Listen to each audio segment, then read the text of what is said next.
Hello student. UP board की परीक्षा को ध्यान में रखते हुए हम लोग कक्षा 10 के गणित का रिवीजन किया जाएगा, जिसमें सबसे पहले आज हम लोग चैप्टर 1 को दोहराएंगे, जिसका नाम है वास्तविक संख्या। वास्तविक संख्या क्या होती है कि परिमेय तथा अपरिमेय संख्याएं वास्तविक संख्याएं कहलाती है। परिमेय तथा अपरिमेय संख्याएं वास्तविक संख्याएं कहलाती है। और यह वास्तविक संख्याएं जो होती है दो प्रकार की होती है, जैसा कि इसके परिभाषा में ही छिपा हुआ है। पहला है परिमेय संख्या और दूसरा है अपरिमेय संख्या।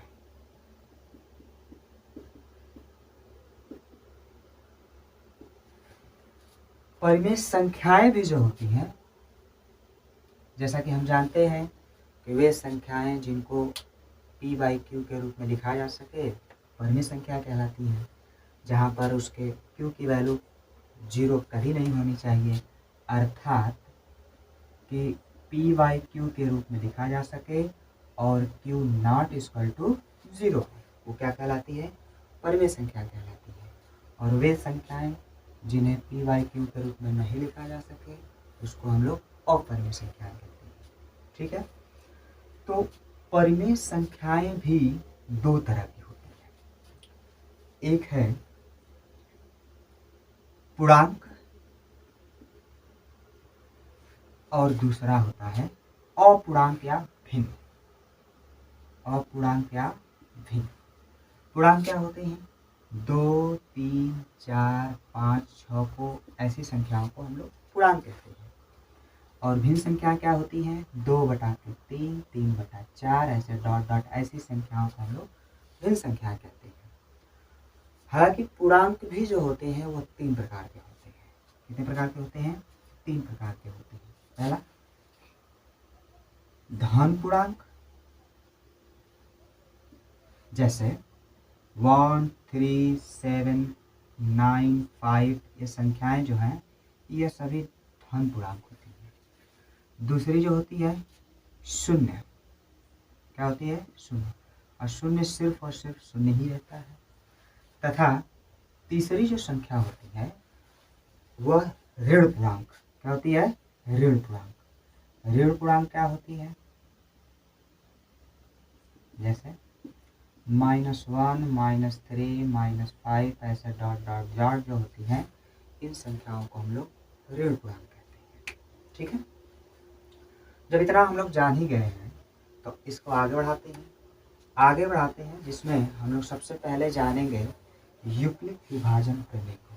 इसको जानेंगे यूक्लिड विभाजन प्रमेय को। ये क्या होती है? जैसा कि हम लोग बचपन से जानते आ रहे हैं कि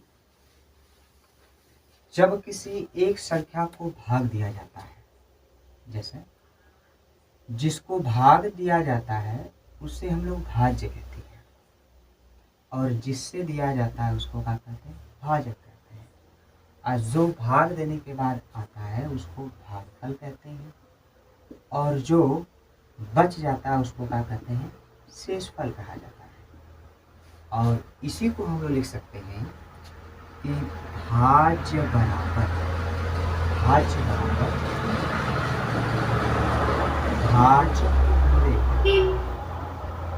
भागफल प्लस शेषफल, और इसी को हम लोग कहते हैं यूक्लिड विभाजन प्रमेय का। इसी को क्या कहते हैं? यूक्लिड विभाजन प्रमेय का। यूक्लिड विभाजन प्रमेय का। ठीक है, अब इसका प्रयोग क्या है आप में? इसका प्रयोग सिर्फ और सिर्फ HCF ज्ञात करने के लिए है आपके चैप्टर में। कैसे? जैसा कि हम लोग पहले से पढ़ते आ रहे हैं कि HCF दो तरह से ज्ञात किए जा सकते हैं, एक गुणनखंड विधि और एक भाग विधि। तो जो भाग विधि से ज्ञात करते हैं वो आज के समय में यूक्लिड विभाजन प्रमेय का कहा जाता है। जैसे देखिए 25, और 35 का अगर हम लोग को एचसीएफ ज्ञात करना हो तो सबसे पहले क्या करते हैं कि बड़ी संख्या में छोटी संख्या से भाग देते हैं। और भाग कैसे देते हैं? जैसे परंपरागत भाग जाती है। अब जो शेष बचता है, अगर शेष पहले वाले भाज्य से छोटा है तो उसको अब भाजक बना लेते हैं, और जो पहले भाज्य था उसको भाज्य कर लेते हैं। फिर भाग ले जाते हैं, जाएगी आपकी कितनी बार? 2 बार। 10 दुना के 20, कैरी बचे 5, कट जाएगा। फिर इसको क्या करेंगे? फिर इसको यहाँ पर लिख देंगे। फिर भाग जाएंगे 5 दुना के 10, अगर कट गया पूरी तरह से तो आपका HCF बराबर हो जाएगा 5। सिंपल था, ठीक है। हालांकि HCF को हम लोग हिंदी में महत्तम समापवर्तक कहते हैं, ये आप लोग जानते हैं, इसे बताने की ज़्यादा ज़रूरत नहीं है, ठीक है। अब इतना जानने के बाद हम लोग जानेंगे कि अंकगणित की मूलभूत प्रमेयिका क्या होती है। अंकगणित की मूलभूत प्रमेयिका, ठीक है, या इसी को हम नाम से जानते हैं अंकगणित के आधारभूत प्रमेयिका। क्या होती है? देखिए, अंकगणित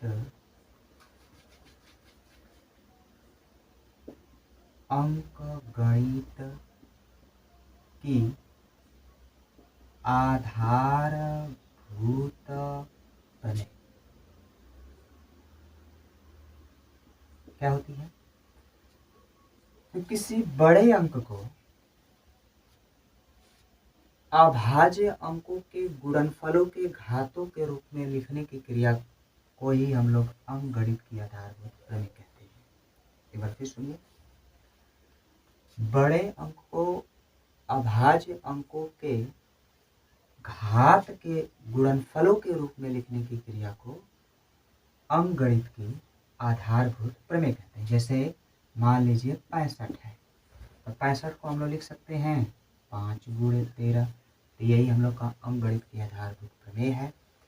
फिर उसी तरह से जैसे मान लीजिए कि 35 है, तो 35 को हम लोग लिख सकते हैं 5 गुणे 7। इसी तरह से जैसे मान लीजिए कि अगर आपके पास मान लीजिए कि 48 है और 48 को आपको लिखना है, तो इसको कैसे लिख सकते हैं? 2 दुना के 4 दुना के 8 दुना के 16 तिया 48, 16 तिया 48। अब इसको ऐसे भी लिख सकते हैं 2 की पावर 4 गुणे 3। यही हम लोग का क्या है? अंकगणित की आधारभूत प्रमेय है, ठीक है। अब देखते हैं हम लोग आगे। इस चैप्टर में हम लोग इसी चैप्टर में एलसीएम और एचसीएफ में संबंध देखेंगे। जैसा कि पढ़े हम लोग कि एक संख्या और दूसरी संख्या का एलसीएम व एचसीएफ ज्ञात हो तो उनमें संबंध होता है कि एक संख्या गुणे दूसरी संख्या बराबर होती है एलसीएम गुणे एचसीएफ। इसकी सहायता से हम लोग एलसीएम गुणे एचसीएफ, इसकी सहायता से हम लोग यदि किसी दो संख्याएं पता हो और उन दो संख्याओं का एलसीएम पता हो तो हम एचसीएफ ज्ञात कर सकते हैं, या दो संख्याएं पता हो और उन दो संख्याओं में से एचसीएफ पता हो तो एलसीएम ज्ञात कर सकते हैं, या फिर एलसीएम और एचसीएफ पता हो और उनमें से एक संख्या पता हो देखिए पहले चैप्टर में वास्तविक संख्याएं में सबसे महत्वपूर्ण क्वेश्चन जो आता है वह यह आता है कि सिद्ध कीजिए कि कड़ी में 3 या कड़ी में 5 या कड़ी में 7 या कड़ी में 2 एक अपरिमेय संख्या है और हमको इसको सिद्ध करना पड़ता है। तो अगर हमको इसको सिद्ध करना है तो सबसे पहले ये पता होना चाहिए कि कड़ी में 3 या कड़ी में 5 अगर अपरिमेय संख्या है तो हम इसको सिद्ध कैसे कर सकते हैं। तो सिद्ध करने के लिए सबसे पहले ज़रूरत है कि हम इनके गुणों को जानें।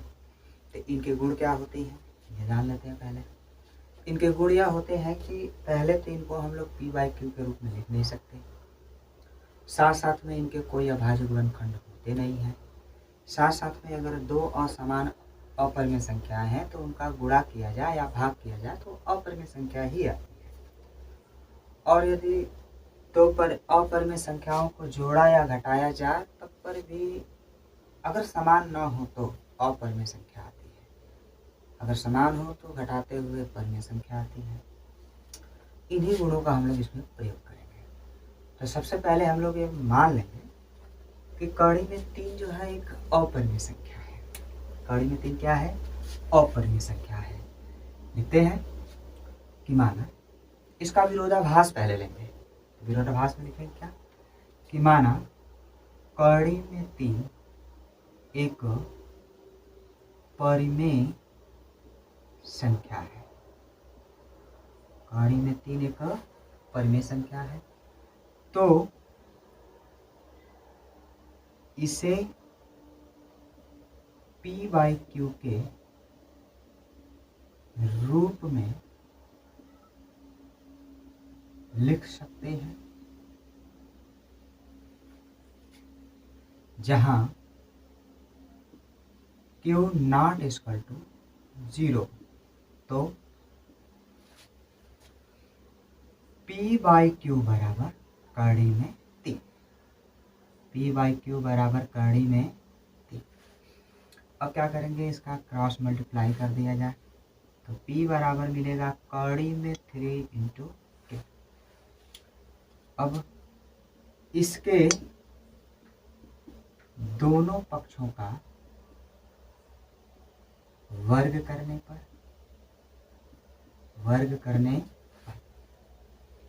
क्या होगा, p² बराबर कड़ी में 3q का स्क्वायर हो जाएगा। p² बराबर 3q²। इसको समीकरण 1 मान लेंगे। और हालांकि हम लोग जानते हैं कि जैसे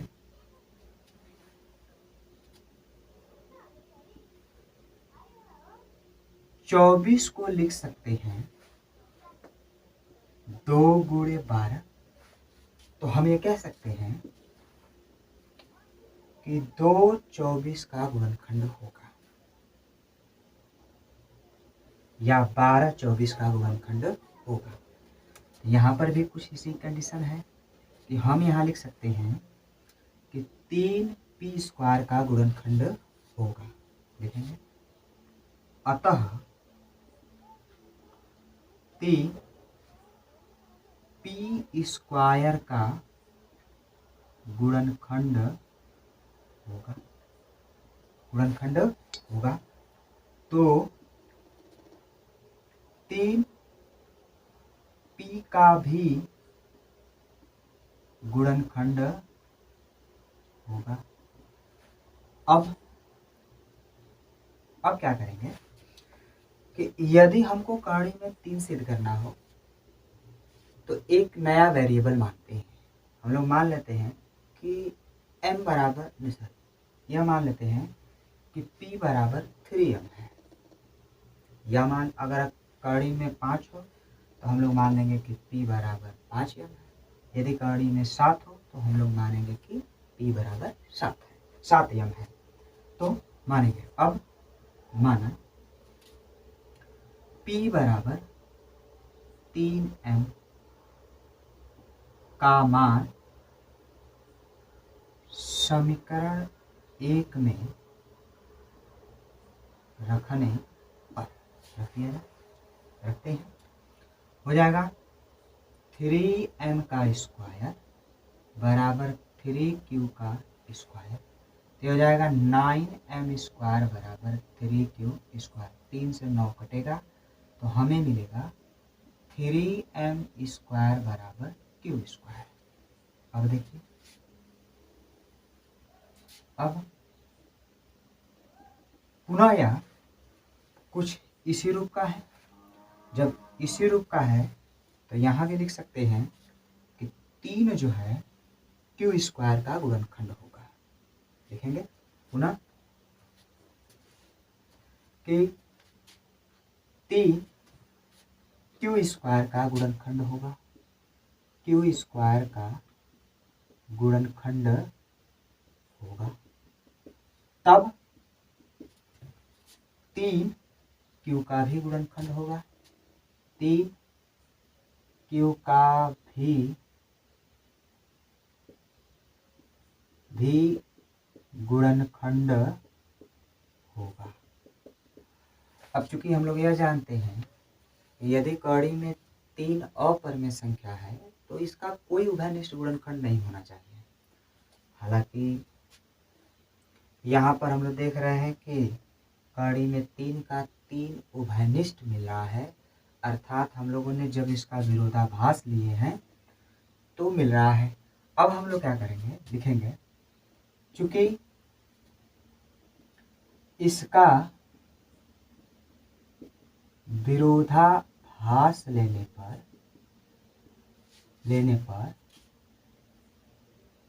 P व Q का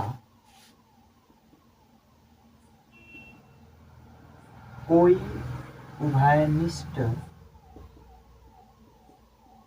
गुणनखंड नहीं होगा, अतः कड़ी में 3 एक अपरिमेय संख्या होगी, अपरिमेय संख्या होगी। ठीक, इस तरह से हम लोग इसको सिद्ध कर सकते हैं। लिख देंगे इति सिद्धम। चाहे तो आप इसका स्क्रीनशॉट ले सकते हैं और इसको रिवाइज कर लें। यहाँ पर कड़ी में 3, कड़ी में 5, कड़ी में 2, कड़ी में 7 ऐसी संख्याओं को मान मान कर आप रिवाइज कर लें। ठीक है, अब देखते हैं। देखिए, अब इस चैप्टर में